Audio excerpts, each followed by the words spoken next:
নমস্কার বন্ধুরা, আপনাদের সবাইকে স্বাগত জানাই। আমি আজকে সজনে ডাঁটার একটা রেসিপি নিয়ে চলে এসেছি।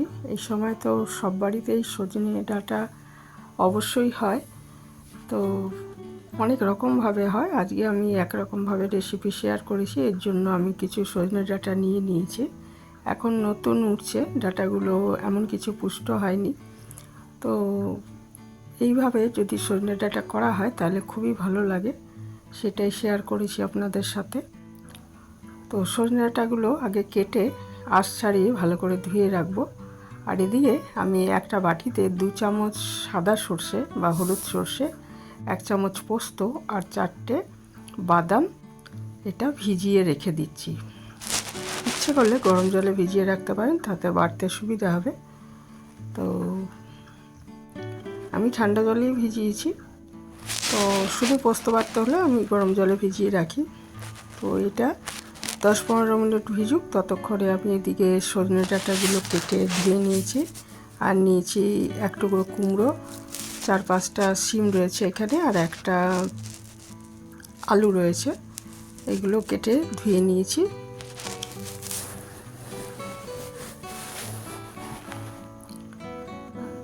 তারপর একটা কড়াইতে আমি সর্ষের তেল দিয়ে দিয়েছি। সর্ষের তেলেই রান্নাটা ভালো হবে। দিয়ে আমি কিছু বিউলি চালের বড়ি ভেজে নিচ্ছি।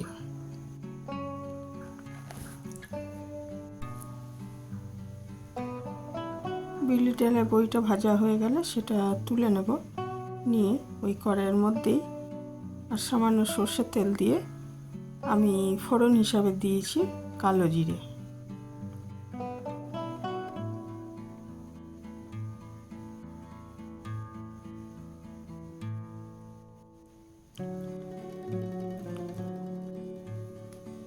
বড়ি ভাজা হয়ে গেছে, এটা তুলে নিয়ে এবারে আমি সেখানে কালো জিরে ফোড়ন দিয়ে দিচ্ছি।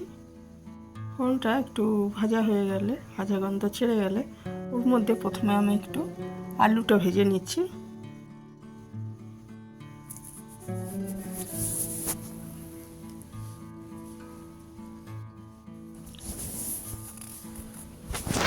দিয়ে দিলাম অল্প হলুদ আর একটু নুন।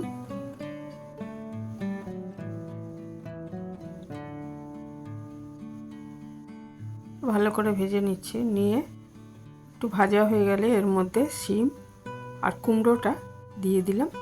ইচ্ছে করলে এখানে আপনারা বেগুনও ব্যবহার করতে পারেন।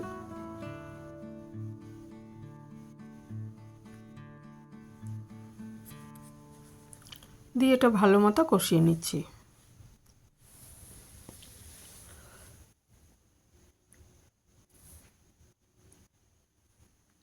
ভালো মতো কষানো হয়ে গেলে এর মধ্যে আমি আরও একটু নুন দিয়ে দিলাম। আর নুন দেব না, 2বার দিয়েছি নুন। তো নুনটা বুঝে দিতে হবে, বেশি নুন হয়ে গেলে ভালো লাগবে না খেতে। প্রথমে একবার দিয়েছিলাম, তারপরে আরেকটু নুন দিয়ে দিলাম। এরপরে এটা একটু কষানো হয়ে গেলে ডাঁটাটা দিয়ে দিলাম। ডাঁটাটা পরে দিলাম কারণ ডাঁটাগুলো বেশি এখনও পুষ্ট হয়নি, সেই জন্য আমি একটু পরেই দিলাম। ওই সবজিগুলো আগে একটু সাঁতলে নিয়ে তারপর ডাঁটাটা দিলাম। দিয়ে দেবো খুব সামান্য মিষ্টি।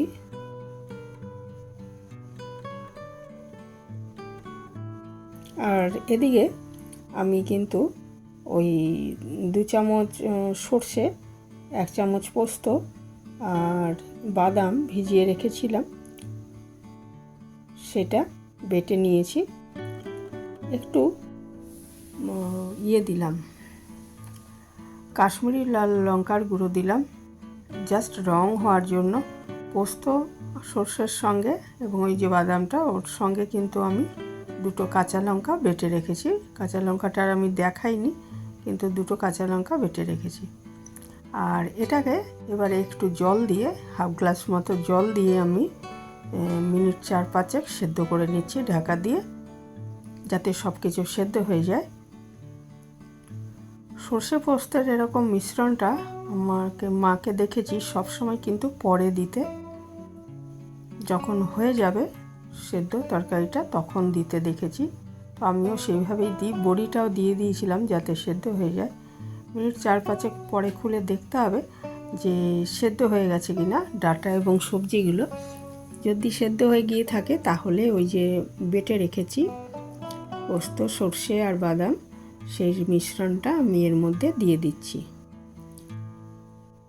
দিয়ে অল্প নাড়াচাড়া করে মিনিট 2 ঢেকে দেব। মিনিট 2 জন্য ঢাকা দিয়ে করে নেব রান্না, তাহলেই এটা তৈরি হয়ে যাবে। গরম ভাতে এই রেসিপিটা দারুণ লাগে।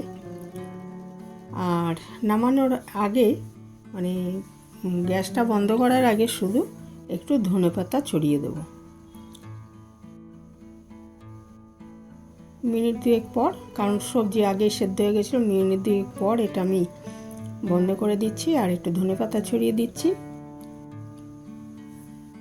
জলটা একদম যদি শুকনো চচ্চড়ি মতো খেতে চান তাহলে সেই বুঝে আর কি জলটা দিতে হবে। যদি একটু ঝোল ঝোল মতো রাখতে চান তাহলে জল একটু বেশি দিতে হবে। তো এটা রেডি হয়ে গেছে একদম পরিবেশনের জন্য। এখানেই শেষ করছি।